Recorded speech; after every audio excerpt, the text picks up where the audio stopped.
Olá, sejam todos bem-vindos mais uma vez nesse nosso pequeno instante de estudo aqui no grupo de estudos Irmã Angélica.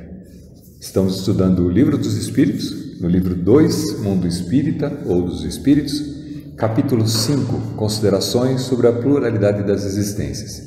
Essa é a quinta e última parte desse capítulo, que tem uma única questão, a questão número 222, que diz assim: não é novo, dizem alguns, o dogma da reencarnação, ressuscitaram-no da doutrina de Pitágoras. Então o capítulo todo descreve sobre a hipótese da reencarnação, do conceito da reencarnação, de crer-se ou não crer-se na reencarnação, tentando fazer um paralelo sobre os pontos favoráveis e não favoráveis, para que a gente possa compreender melhor a aceitação do princípio da reencarnação. Então essa quinta parte finaliza esse capítulo e ela diz assim, continuando de onde a gente parou na sessão passada: o essencial está em que o ensino dos Espíritos é eminentemente cristão, apoia-se na imortalidade da alma, nas penas e recompensas futuras, na justiça de Deus, no livre-arbítrio do homem, na moral do Cristo. Logo, não é antirreligioso, como dizem alguns que tentem atribuir a pecha para o Espiritismo como sendo não religião. Não é antirreligioso, não é contra a religião, muito pelo contrário. Ele está apoiado nos mesmos princípios. Temos raciocinado, abstraindo, como dissemos, que qualquer ensinamento espírita de certas pessoas carece de autoridade. Algumas pessoas que fazem uma visão contra o Espiritismo, mas que no final das contas não tem embasamento, não tem conhecimento suficiente para fazer uma crítica sobre o Espiritismo. E para que você possa opinar sobre algum assunto, é necessário conhecer sobre aquele assunto. O que a gente tem, ao contrário, é que os grandes nomes do Espiritismo nasceram, na realidade, e o interesse pelo Espiritismo nasceu normalmente com uma negação, uma contestação em relação aos princípios espíritas, só que para poder contestar, quando se debruçavam sobre o assunto de cabeça aberta, eles acabavam encontrando nos conceitos da doutrina tudo aquilo que justificava a própria doutrina. E então eles acabaram tornando-se grandes espíritas, grandes divulgadores do espiritismo. Então não há problema em contestar. O problema está em você simplesmente contestar sem ter conhecimento, sem fazer um estudo mais profundo sobre aquilo que você está falando. O que também vem para qualquer assunto, né? Se a gente quer poder falar sobre algum assunto, poder ou ir contra ou a favor, necessariamente a gente precisa estudar um pouco mais sobre esse assunto, se aprofundar sobre ele para poder emitir uma opinião bem balizada, que não seja uma opinião tola, né? Aquele que fala, que comenta sobre um assunto que não conhece nada, é simplesmente um tolo, porque está falando por ignorância, né? Se críticas por criticar, ou por ter ouvido falar, porque alguém disse, porque me disseram, porque eu li no WhatsApp, né? Então se dedique primeiro àquele assunto, se debruce sobre ele, conheça mais, aí você pode emitir a sua opinião a respeito. A mesma coisa em relação ao Espiritismo, e que vem sofrendo desde os primórdios, desde o aparecimento do Livro dos Espíritos, desde a publicação do Livro dos Espíritos. Muitos se colocam no sentido de negar ou de criticar o Espiritismo sem nem mesmo ter algum conhecimento sobre ele, né? Não é somente porque veio dos Espíritos que nós e tantos outros nos fizemos adeptos da pluralidade das existências.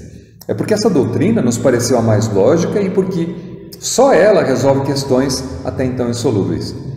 Ainda que fosse da autoria de um simples mortal, tê-la-íamos igualmente adotado, e não houvéramos hesitado um segundo mais em renunciar às ideias que esposávamos. Isto é, a doutrina dos Espíritos, ela está baseada num princípio científico, né? Primeiramente, vale lembrar que quando Allan Kardec começa a estudar o interesse sobre a doutrina, sobre essa comunicação com os Espíritos, era eminentemente científico, e através dessa busca, desse parecer científico, ele consegue encontrar outras questões filosóficas e de religião em cima do Espiritismo, mas ele nasce principalmente sobre um crivo lógico. Então não é porque as mensagens eram passadas pelo Espiritismo, e o próprio Espiritismo diz isso para a gente, né? A gente não deve acatar qualquer mensagem passada por um espírito desencarnado simplesmente porque é um espírito desencarnado, mas a gente deve passar essa mensagem, ou a comunicação, ou a instrução, sobre o ponto de vista lógico, se ela faz sentido, se ela tem coerência, se ela vai em relação, ela vai em acordo a tudo aquilo que são as bases do Espiritismo, as bases da boa vivência, as bases cristãs, aquelas que são a essência do ensinamento que o Cristo deixou para a gente. Então, Kardec usa esse mesmo princípio o tempo todo, como a gente já disse na sessão passada. Fala assim, todas as mensagens passadas pela espiritualidade eram analisadas muito criteriosamente, né? Kardec submete o estudo a uma visão metodológica, né? Estabelece um método para análise dessas questões e compara essas questões para ver se elas têm coerência, se elas têm lógica e se elas resolvem algumas questões. E só depois desse crivo é que então vem a público, que ele publica os textos, e ainda assim, como também já dissemos, essa coletânea de estudos que Kardec faz muito criteriosamente em cima dos textos passados pelos espíritos comunicantes, ele submete ao público em geral, principalmente aqueles que estavam interessados em conhecer mais a fundo, porque de críticos sempre existiram, né? Imagina naquela época ainda. Ele submete essas questões a um grupo de cientistas e de pessoas, de filósofos, de pessoas que estavam interessadas nesse conhecimento, através da revista Espírita, que ele publica logo na sequência. Então, a primeira versão do Livro dos Espíritos, publicada em 1857, ela tem um conjunto menor de questões, tem 500 e tantas questões. Depois dessa avaliação, dessa crítica de todos aqueles que liam sobre essas questões e colocavam pontos contrários ou a favor, que justificavam ou não, concordavam ou não concordavam, Kardec elenca outras questões que são passadas à espiritualidade e que acabam compondo o Livro dos Espíritos como a gente vê hoje. Então, o Livro dos Espíritos hoje, de 1000 e tantas questões, ele é uma segunda edição do Livro dos Espíritos, que é enriquecida com questões adicionais propostas por Kardec e por todo o grupo de amigos e de pessoas, não só de amigos, mas de críticos principalmente, que criticavam a doutrina por faltar explicação para alguns pontos, que ele submete à espiritualidade e enriquece o livro. Então, o Livro dos Espíritos que a gente conhece hoje, ele é fruto de muita discussão, de muita análise, e não é simplesmente porque é pelos Espíritos, porque foi passado pelos Espíritos. Foi passado pelos Espíritos porque a espiritualidade tem um ângulo de visão mais amplo, mais ampliado do que o nosso. Mas as questões não são aceitas tacitamente como sendo dogmas. Elas são passadas pelo crivo da razão. E só são aceitas porque são passadas pelo crivo da razão.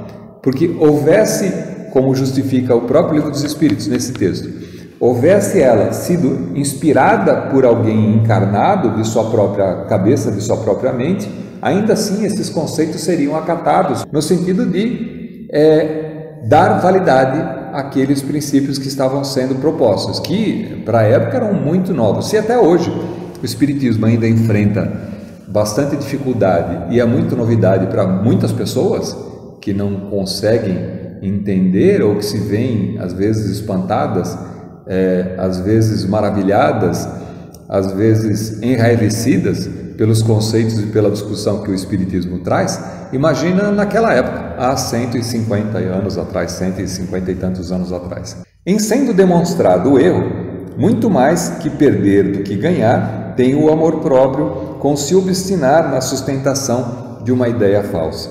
Assim também dela íamos repelido, mesmo que provindo dos Espíritos, se nos parecesse contrária à razão. Como repelimos muitas outras, pois sabemos por experiência que não se deve aceitar cegamente tudo que venha deles, da mesma forma que não se deve adotar às cegas tudo que proceda dos homens. Então você vê que, e é interessante que passando isso para os dias de hoje, a gente tem um efeito bastante interessante sobre essa frase especificamente. Quando a gente fala das fake news que infestam o mundo de hoje, porque a publicação de informação ficou tão fácil de ser feita, né, que ganha uma credibilidade que não existia na antiguidade. Quer dizer, para você fazer a publicação de um livro que traria conceitos novos, existe todo um conjunto de validação em cima daquele texto para poder ser publicado, né? Então tem verificação de ortografia, tem a exposição das ideias, a validação das ideias, porque uma publicação requeriria que aquele livro, e ainda assim é hoje, né, tivesse uma certa consistência, porque nenhum editor, nenhum produtor vai gastar dinheiro fazendo a publicação de ideias que não tem nem pé nem cabeça. Então existe todo um processo de validação em cima de um conceito de um livro antes de ser publicado. Mas com os dias de hoje e com o aparecimento da internet, por exemplo, deu um amplo empurrão no sentido da publicação das informações. Isso é válido. Ficou barato, porque não se depende de todo um conjunto que a indústria literária precisava ter para poder fazer a publicação de um livro, né? Então isso é muito bom, mas por outro lado permitiu também que qualquer pessoa pudesse colocar qualquer ideia estapafúrdia para que todo mundo possa compartilhar dessa ideia. E aí é que mora o perigo, porque na medida em que vem publicada, é muito fácil das pessoas atenderem e entenderem que, assim, mas estava no WhatsApp, recebi uma notícia desse jeito, ainda crendo naquela validade que existia de uma notícia publicada. Quando a gente escutava um jornal ou lia num jornal, a gente considerava que aquela pessoa que estava escrevendo tinha um pouco de noção sobre o que estava fazendo. Nos dias de hoje isso já não é tão verdade. Então vale ainda essa mesma informação, instrução dos espíritos, que foi utilizada para a validação do espiritismo, para os dias de hoje. Quer dizer, qualquer coisa que a gente receba precisa ser validada contra a razão, precisa ser validada quanto à utilidade daquele termo, daquela informação que está sendo passada, quanto à concordância com outros aspectos e outras informações que a gente tem, que são a nossa base sólida de informação e de instrução. A nossa base moral, por exemplo, aquela que nos direciona sobre o que é certo e o que é errado, precisa ser validado o tempo todo contra essas informações que estão chegando, para ver se fazem sentido, não fazem sentido, são estapafúrdias, não são, vem de base legal. É muito fácil dizer que o cientista da Rússia disse que qualquer coisa, porque qualquer coisa que você fala que se eu for cientista da Rússia disse, tem até uma pesquisa que diz que a quantidade de termos e de frases que são atribuídas a Einstein, né, e a grandes nomes, hoje assim, eles nunca nem passaram por perto de alguns termos, de algumas frases que são colocadas, e quem publica tentando atribuir uma validade para aquela informação que está passada. Não, mas quem disse foi um cientista, quem disse foi Einstein, né?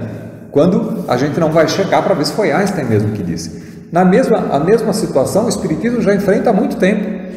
O espírita já está, de uma certa maneira, treinado a não simplesmente acatar uma mensagem, uma ideia, porque foi um espírito desencarnado que passou.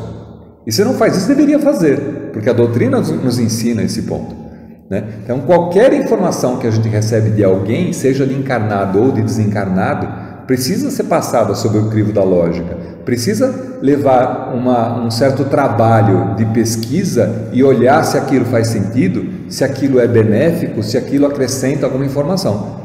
Então, para o espírita, essa situação de hoje não deveria ser nenhum tipo de problema, porque a gente convive com isso diariamente nos processos de comunicação espiritual, né? Não se pode crer numa entidade só porque ela desencarnou. Dizia um chefe meu há muito tempo atrás que não se pode crer numa pessoa porque ela tem cabelos brancos, porque os idiotas também envelhecem. Então, segue o mesmo princípio. Não é porque está desencarnado que está falando verdade. Não é porque envelheceu que é uma pessoa sábia, que tem certeza daquilo que está falando. Qualquer informação que a gente recebe precisa ser passada por um crivo lógico, um crivo da razão, para ver se ela deve ou não ser adotada. Logicamente, isso dá muito mais trabalho do que simplesmente a gente acatar e passar para frente, compartilhar aquilo que a gente está recebendo, né? Mas é esse trabalho que é requerido para os dias de hoje. A gente precisa fazer isso, assim como a gente faz com as ideias espíritas, com as ideias. O motivo desse trabalho, de estarmos aqui hoje estudando o Livro dos Espíritos, é justamente nesse sentido, para que a gente possa muito mais do que simplesmente aprender o que o Livro dos Espíritos traz, para que a gente possa submeter o que o Livro dos Espíritos traz para o nosso crivo da razão, se faz sentido nos dias de hoje, como é que isso cai em nós, se concordamos ou não concordamos. O Espiritismo nunca teve medo de ser colocado à prova, nem da ciência, nem da razão, porque ele nasce da ciência e da razão. E se alguém considerar que esse ensinamento dos Espíritos, o conteúdo do Livro dos Espíritos, não lhe cai bem ou não lhe é aceitável pelo crivo da razão, da lógica, então ele que deixa de ser espírita. Esse é o princípio, esse é o processo, né? E é esse o cuidado que temos que ter. Então, que eu costumo dizer sempre nas palestras, e quem frequenta a casa já ouviu isso algumas vezes: não creiam no orador porque o orador está falando, mas submetam o que o orador está falando sob o seu crivo da razão e da aceitação, se faz sentido ou não faz sentido. Porque o orador, assim como aquele que escuta, é alguém que está pleno de defeitos.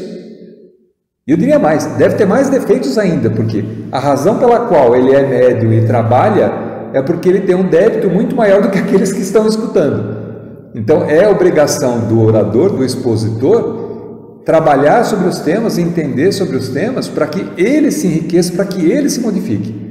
Então é normal que nesse processo aconteçam pedaços de subjetividade que possam contaminar às vezes o conteúdo que está sendo passado. Então, em nenhum aspecto, nem sobre uma mensagem espiritual, nem sobre qualquer informação que você recebe, nem sobre uma palestra mesmo espírita e mesmo de grandes nomes que você escute, passe sempre sobre o crivo da razão. Olhe aquilo com carinho, com cuidado, dedique um certo tempo a absorver aquela informação de maneira que ela possa te acrescentar, que ela possa fazer uma base para que você possa, a partir dali, construir o seu conhecimento. A verdade nunca é a mesma para ninguém. A física quântica já diz isso para a gente, né? Não existe verdade, existe a sua verdade. Então, construa a sua verdade com base nas informações que você recebe. E é esse o grande trabalho que a gente faz com o estudo do Livro dos Espíritos, para que cada um possa construir a sua verdade, possa construir o seu conceito sobre o Espiritismo, a sua aceitação ou não aceitação do Espiritismo. É do livre-arbítrio decidir se você aceita ou não aceita esses princípios, mas que você faça isso por conta própria, por livre decisão, e não por empurrar ou por ser pressionado porque alguém, mas eu conheço muita gente que é espírita, então eu acho que espiritismo é bom. Não, valide se é bom ou não é bom, se esses conceitos servem para você ou não. O Espiritismo nunca fez questão de fazer divulgação ou de fazer exposição para ganhar adeptos. Nós não estamos numa concorrência para poder ver quem tem mais adeptos ou não. Muito pelo contrário, o Espiritismo representa hoje no Brasil 6 a 7% da população. A nossa cidade de São Caetano é um dos lugares que tem mais espíritas e representa 14, 15, 16% da população, não muito mais do que isso. Então, não estamos aqui para divulgar o Espiritismo no sentido de ganhar adeptos, estamos aqui para divulgar o Espiritismo no sentido de levar essa boa nova para aqueles que têm ouvidos para ouvir, para aqueles que estão prontos para aceitar certos conceitos que o Espiritismo traz para a gente. E também, de brinde, vamos dizer assim, todas as benesses que o Espiritismo traz para a gente, na medida em que o Espiritismo traz para a gente um acalento, né? Um acolhimento diante das dificuldades, diante dos problemas pelos quais a gente passa. A gente tem através da lógica do Espiritismo e do amor que o Espiritismo passa, né? A gente tem uma resolução dos nossos próprios conflitos internos, e uma direção e um apoio para onde a gente deve levar o nosso pensamento em enfrentamento dos problemas que são naturais, que são normais da vida humana, né? Continuando, aqui diz assim: o melhor título que, ao nosso ver, recomenda a ideia da reencarnação é o de ser, antes de tudo, lógica. Outro, no entanto, ela apresenta o de a confirmarem os fatos positivos e, por bem dizer, materiais, que um estudo atento e criterioso revela a quem se dê ao trabalho de observar com paciência e perseverança, e diante dos quais não há mais lugar para a dúvida. Quando esses fatos se houverem vulgarizado, como os da formação e do movimento da Terra, forçoso será que todos se rendam à evidência e que, se lhes colocarem em oposição, ver-se-ão constrangidos a desdizer. Ainda hoje a gente tem algumas pessoas que questionam o movimento da Terra, que ainda dizem que a Terra é plana, por exemplo, os terraplanistas. Fala assim, nem esse conceito a gente pode dizer tão seguramente, porque é uma coisa que parecia já resolvida, né, no conhecimento, e de repente aparece uma leva de gente que ainda questiona se a Terra é redonda, se ela gira, se existe o Sol, que o Sol é uma lâmpada que foi colocada pela NASA, que circula de um lado ao outro do horizonte para poder simular, para nos enganar num grande conluio universal para enganar todas as pessoas que isso acontece. Então a gente ainda tem esses questionamentos, mas para aquele que usa a lógica e que conhece um pouco mais, ou se dedica pelo menos a entender esse sentido, né, para a gente é um fato resolvido. Para o espírita também, que estudou e que se debruçou sobre esses assuntos, também já é um fato resolvido a reencarnação. Não é necessário provar que a reencarnação existe, porque a gente está repleto de provas. A reencarnação ela está baseada no princípio da lógica, no princípio científico. Então, existe uma hipótese, como colocada para esse capítulo o tempo todo, existe ou não existe reencarnação, né?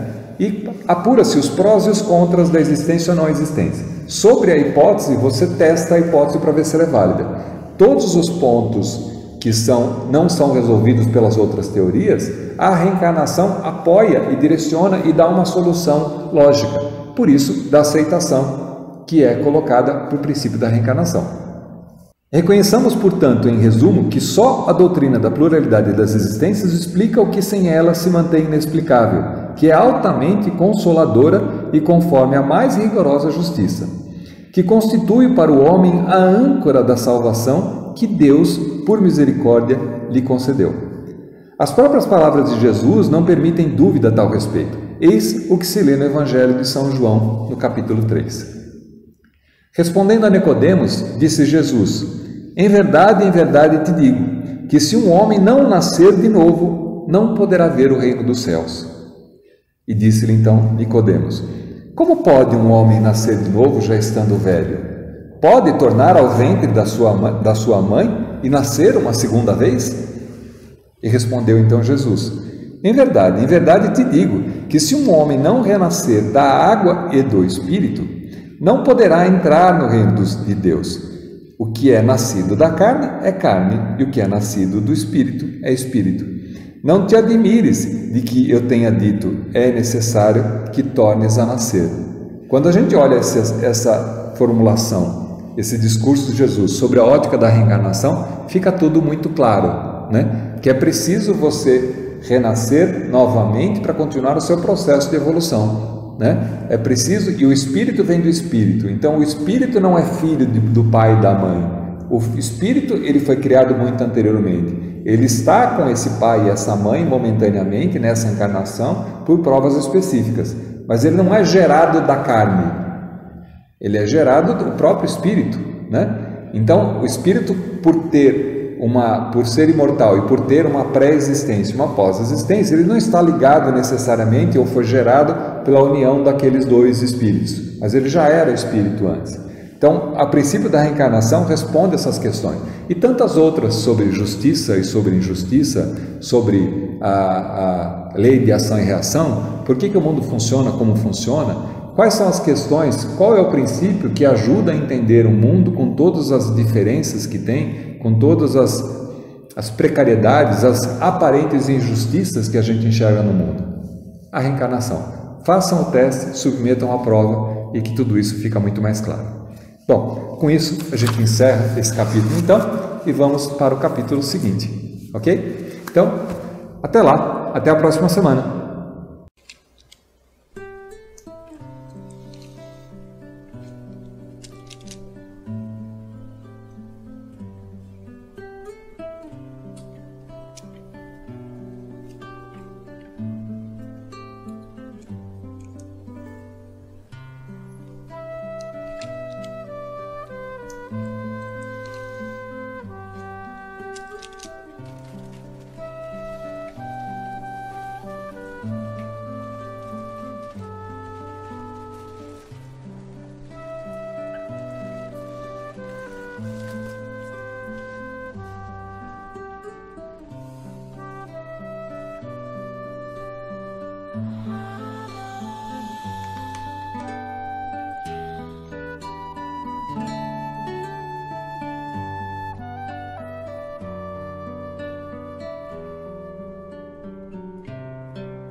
casa, Sidney. Eu só vou falar com você depois que você me ajudar com a casa.